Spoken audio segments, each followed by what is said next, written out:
París, la célebre ciudad de la luz, reina indiscutible del turismo mundial, despliega ante sus visitantes un abanico de monumentos icónicos. La majestuosa Torre Eiffel, la imponente Catedral de Notre Dame, la elegante Avenida de los Campos Elíseos, el solemne Arco de Triunfo, la blanca Basílica del Sagrado Corazón, el histórico Palacio de los Inválidos, el Panteón, el moderno Arco de la Defensa, la Ópera Garnier y el bohemio Montmartre. Sus museos, como el Louvre y el Museo Orsay, son templos del arte. París brilla en los ámbitos de la cultura y la gastronomía, la moda y el lujo. En esta ciudad vivió San Antonio María Claret entre noviembre de 1868 y marzo de 1869. 4 meses intensos que recorreremos paso a paso.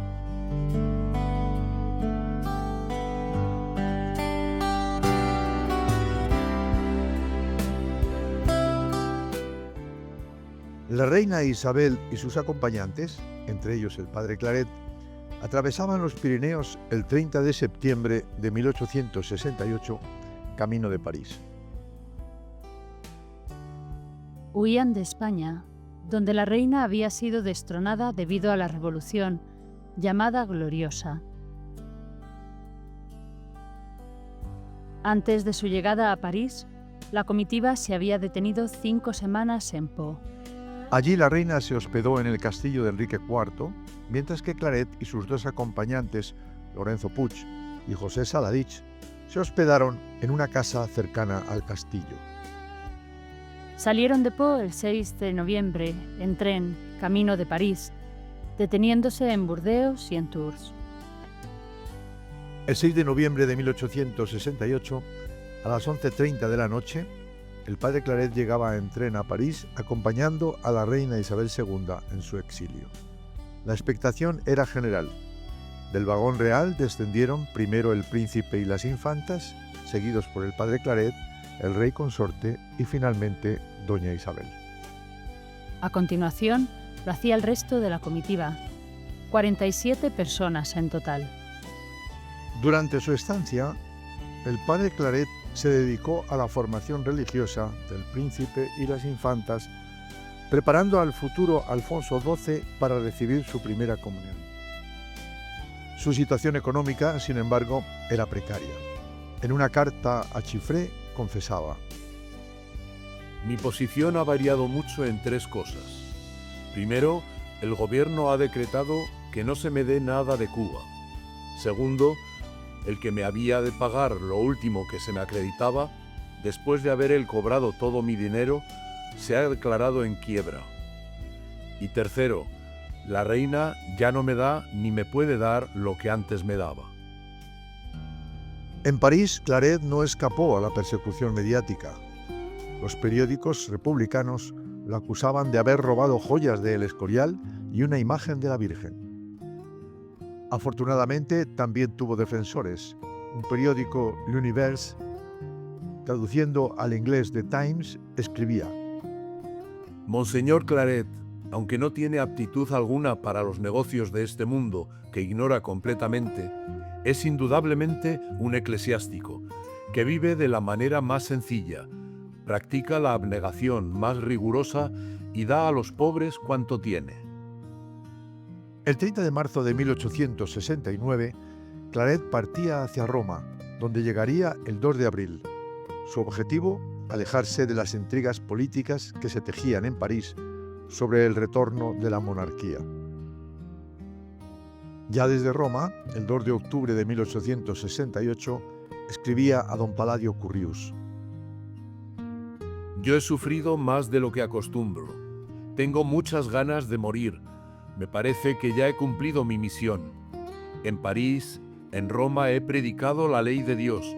En París como la capital del mundo y en Roma, capital del catolicismo. Como la Basílica de San Pedro en Roma, si hubiera que elegir un símbolo religioso en París, sería la Catedral de Notre Dame.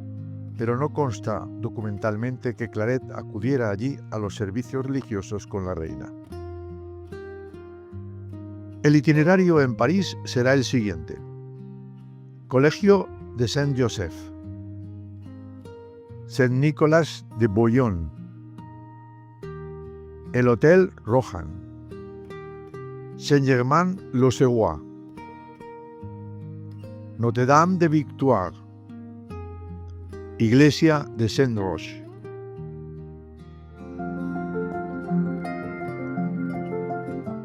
El Colegio de San José, hoy desaparecido, pertenecía a las religiosas de la Congregación de San José de la diócesis de Belley. Se ubicaba en la calle Monceau 17, justo detrás del parque homónimo en pleno corazón de París. Las religiosas se dedicaban a la enseñanza de niñas. Eran 43 hermanas para unas 103 internas, además de las externas. En la desaparecida casa del capellán del colegio se hospedó el padre Claret junto a don Lorenzo Puig y el hermano José Saladich. Vivían en total recogimiento. A doña Jacoba Valzola le escribía que desde la iglesia de San Nicolás, donde predicaba, muchos acudían a confesarse al colegio. Su Majestad viene a esta capilla de mi casa para recibir los santos sacramentos de penitencia y comunión, hasta que vivan en su casa, que ha comprado, en que se arregla una capilla. Cada mañana, a las 7, celebraba misa en la iglesia sin necesidad de salir al exterior. Por la tarde rezaban vísperas y él impartía la bendición del Santísimo. En ocasiones predicaba a las religiosas en castellano y el capellán traducía al francés. En sus cartas relataba: Después voy a tomar el desayuno. A las 12:30 como, y por la noche colación. El demás tiempo lo ocupo en cosas de mi ministerio. Las hermanas nos guisan y el hermano José nos sirve a la mesa. El día de la Inmaculada, la reina y su familia lo acompañaron en esta casa, asistiendo a su misa y compartiendo el desayuno. Celebró allí la Nochebuena y la Misa del Gallo, con cantos de las niñas. Por la tarde cantaron vísperas y dio la bendición del Santísimo.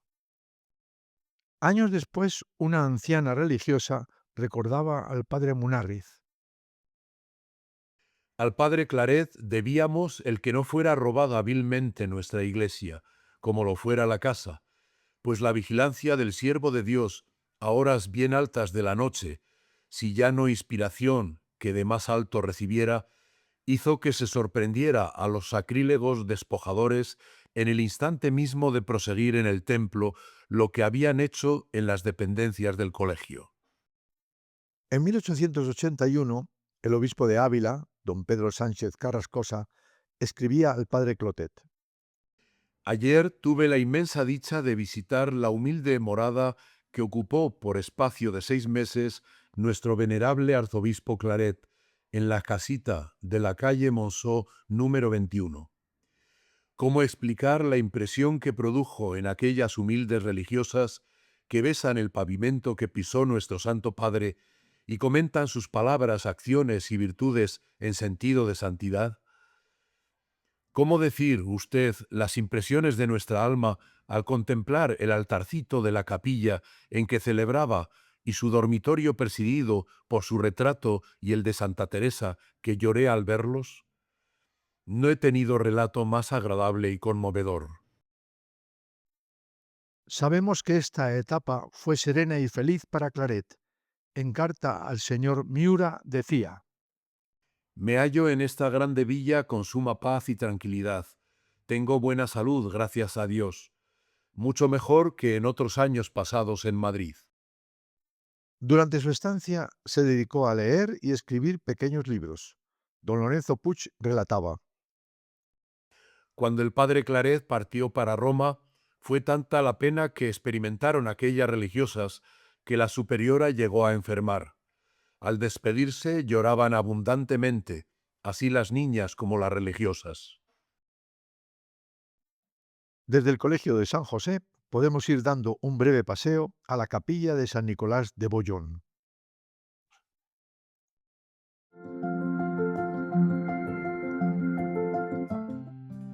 La capilla de San Nicolás de Bollón, llamada así en honor al santo patrón de Nicolás Bollón, era un edificio religioso que existió en París en el siglo XVIII y estaba vinculado a la antigua propiedad de Nicolás Bollón, conocido como la Folie Bollón. Se encontraba en Rue du Faubourg du Roule, la actual Rue Balzac número 8. El interior era de arquitectura religiosa neoclásica, con galerías, naves laterales y ático. La capilla fue cerrada en 1795, durante la Revolución Francesa. Más tarde, el 29 de marzo de 1805, Napoleón I la reabrió como capilla privada por decreto imperial. Esta capilla se vinculó al vecino hospicio del mismo nombre en 1785. Honor de Balzac lo adquirió en 1846. El complejo fue desmantelado alrededor de 1885 para convertirse en el Hotel Salomón de Rothschild. Tras la demolición, la capilla desapareció.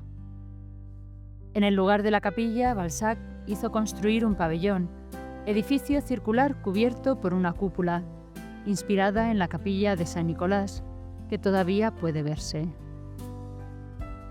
Uno de los momentos más destacados de Claret durante su estancia en París fueron las charlas cuaresmales de 1869, todos los jueves, en esta iglesia. Se impartían en español y requerían tarjeta de invitación. Estaban dirigidas a las familias españolas residentes en París. La cercanía al barrio donde vivía Claret le permitió atraer a muchas colegialas que residían cerca del Arco del Triunfo. El periódico La Patrie, en una nota firmada por el señor Mora, comentaba: Por primera vez se ven reunidos en aquella iglesia los españoles residentes en París, y manifiesta la esperanza de que estas reuniones sean germen de una asociación de beneficencia española que es necesaria en París. Y sigue a continuación. Las conferencias del padre Claret prosiguen en Saint-Nicolas de Bollón y son muy concurridas. Muchas familias españolas acuden allí y se nos dice que la iglesia es demasiado pequeña como para contener a todas las personas que se presentan, por lo cual el reverendo piensa dar 2 conferencias por semana. La capilla, cuya capacidad es de unas 250 personas, hoy ha recibido 272. Y si la distribución de cartas de invitación no fuesen calculadas y se enviasen a todas las familias que las están solicitando para asistir a estas conferencias, la capilla sería 4 veces insuficiente. No hablemos ya de las numerosas peticiones hechas por familias francesas e inglesas, estas últimas proponiendo de pagar sus localidades tan caras como si fueran palcos de ópera, para una primera representación. En carta a doña Jacoba Balzola, fechada el 28 de marzo de 1869, Claret escribía: Dios nuestro Señor se ha querido valer de mí para fundar unas conferencias de la Sagrada Familia, para favorecer a los españoles que vengan a París de la península o de América. En esta los extranjeros necesitan protección, o si no se desesperan, se suicidan. Quedé horrorizado el otro día cuando leí que los que se suicidan en París son 1.200 por un año. En otra parte de la carta escribe: Por ahora quedarán 2 conferencias, una de señores y otra de señoras, cuyo objeto es amparar, proteger, dar colocación a cuantos españoles se presenten.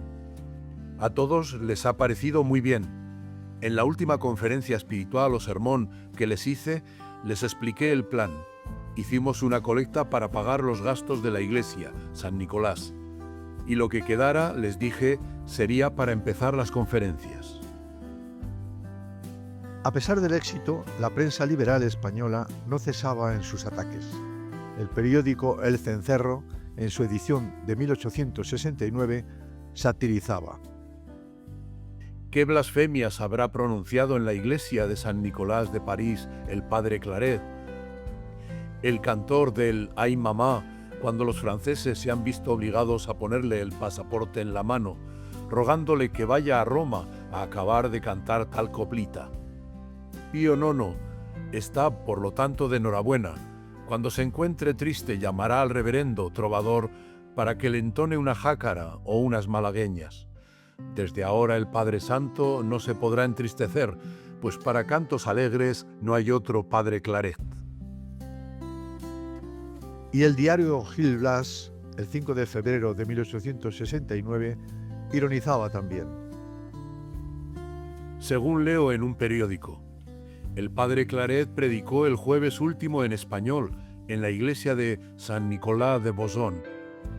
La noticia, con ser tan lacónica, contiene extremos gravísimos.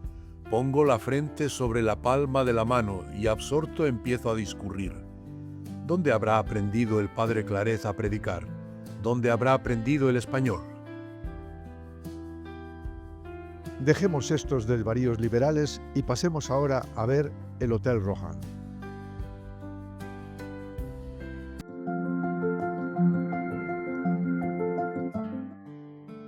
Hoy, en la esquina de la Rue de Rivoli, 172, con la Rue de Rohan, se alza el lujoso Hotel Louvre, heredero del antiguo Hotel Rohan.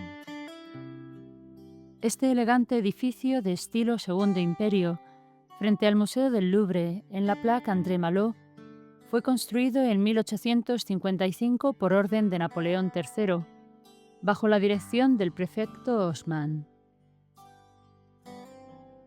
Su fachada haussmanniana se conserva intacta, testigo de una época de esplendor. Aquí se instaló el cortejo de la destronada reina Isabel II, en una mansión de 5 plantas alquilada como residencia provisional. La primera planta fue ocupada por la reina y sus hijos, la segunda y tercera por Ezpeleta y otros dignatarios con sus familias, y las 2 plantas superiores por el servicio.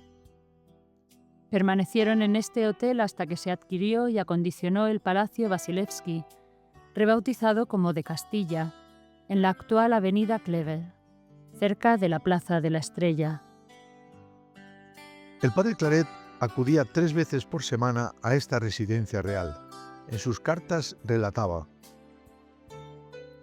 El lunes y el jueves voy a dar lección de religión y moral a las infantas.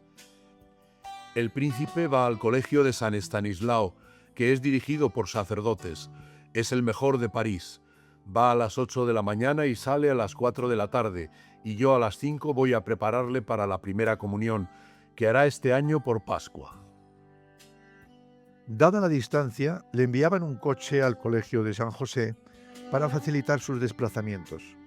Comenta el Padre Claret: En palacio preparaba a Isabel II para el cumplimiento de San Germán, a la infantita Pilar para su primera comunión y al príncipe para comulgar igualmente por primera vez, aunque se difirió después este acto, con objeto de verificarlo en Roma de manos del sumo pontífice Pío IX.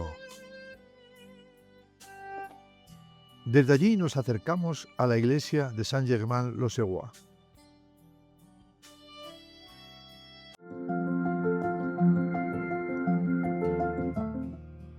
La iglesia de Saint-Germain-l'Auxerrois, parroquia de los Reyes de Francia, no debe confundirse con Saint-Germain-des-Prés. Se encuentra en el lado sureste de la Plaza del Louvre, justo frente a la columnata del palacio. Su fachada, con un porche de 5 huecos en estilo gótico flamígero, fue construida entre 1435 y 1439 por Jean Gasal, en tiempos de la ocupación inglesa. La nave principal, de casi 20 metros de altura, se compone de 4 tramos góticos, flanqueados por capillas laterales poco profundas. Las estatuas que adornan el templo son en su mayoría copias del siglo XIX. La nave principal, de casi 20 metros de altura, se compone de 4 tramos góticos, flanqueados por capillas laterales poco profundas. Sus vidrieras, del siglo XVI, y sus numerosas obras de arte, pinturas, estatuas y mobiliario hacen de esta iglesia un verdadero tesoro. Aquí asistía la familia real a las celebraciones litúrgicas, acompañada en ocasiones por el padre Claret. Todos los domingos la reina me manda el coche y a las 10:30 todos vamos a la misa de la parroquia de San Germán. De allí partimos hacia la iglesia de Notre-Dame de Victoire.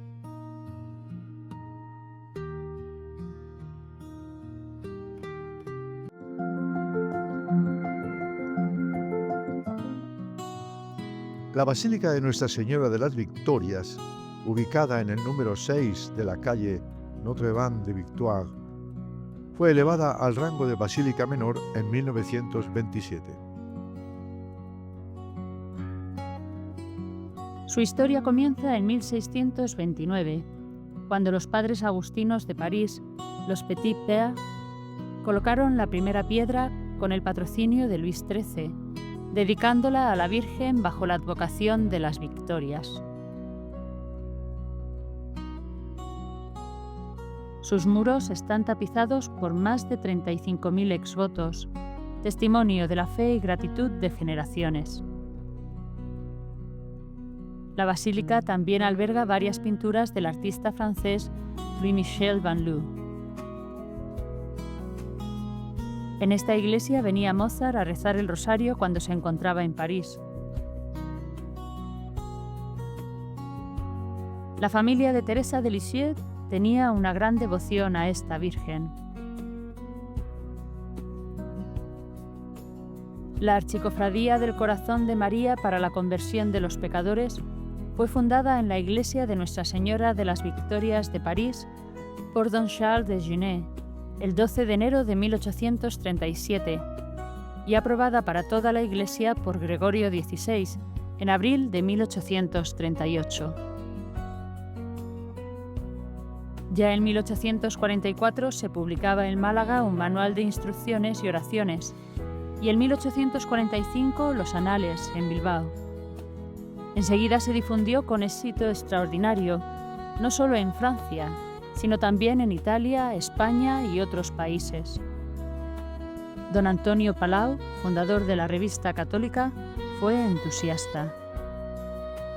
El padre Claret, que vio en ella una devoción esencialmente apostólica, la propagó sin cesar en Cataluña y en Cuba. Para ello publicó el librito Breve noticia de las instrucciones de la Archicofradía del Santísimo e Inmaculado Corazón de María para la conversión de los pecadores, en catalán y en castellano. Además, casi todas sus fundaciones e instituciones llevan el nombre del Corazón de María. El 14 de noviembre de 1868, Claret visitó esta iglesia. En un boletín publicado por la Basílica se menciona brevemente a San Antonio María Claret, aunque no se ha logrado colocar una placa conmemorativa en su honor. También se conserva un portacirios, regalo de la infanta de España, ofrecido, según parece, por consejo del propio Claret. Para terminar, caminamos a la iglesia de San Roch.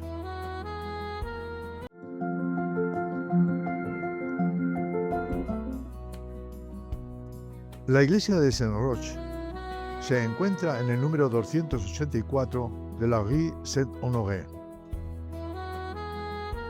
Su origen se remonta a 1521, cuando Jean Dinochot, comerciante parisino, construyó una capilla dedicada a Santa Susana.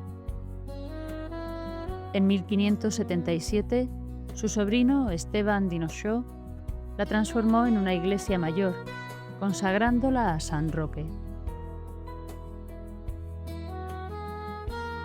Convertida en parroquia en 1629, fue ampliada entre 1653 y 1740, según el diseño de Jacques Le Mercier. Con una longitud de 126 metros y una planta de estilo medieval, es una de las iglesias más grandes de París. Desde el 7 de diciembre de 1914, está catalogada como monumento histórico.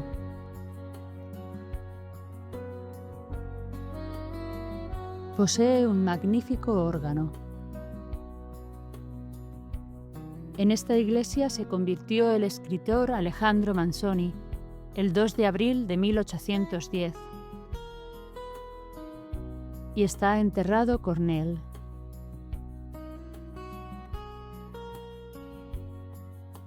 El 27 de febrero de 1869, el padre Claret asistió junto a la reina a la solemnidad anual del Belén de Santa Genoveva, celebrada en este lugar.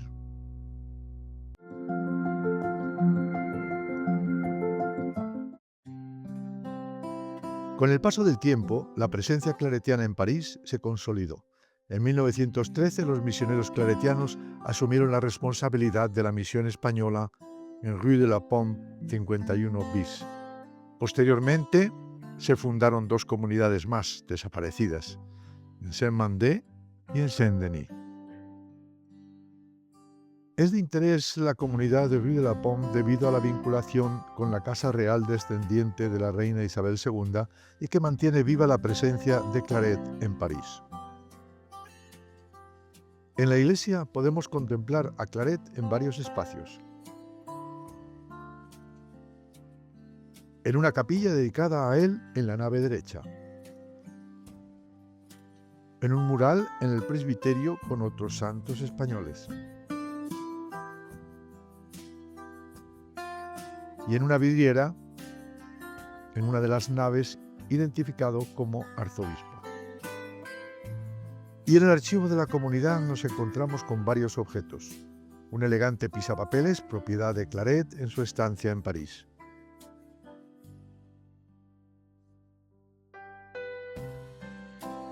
Una página en el libro de visita con las firmas de los descendientes de la reina Isabel II. Y fotos de la presencia del cadáver de la infanta Isabel la Chata en la iglesia en su camino hacia el Panteón Real del Monasterio del Escorial el año 1991. Fue ella la que regaló a la Casa de los Misioneros Claretianos de Segovia el famoso cuadro de Claret, obra de Luis Madrazo, que actualmente se encuentra en la Curia Provincial de Madrid.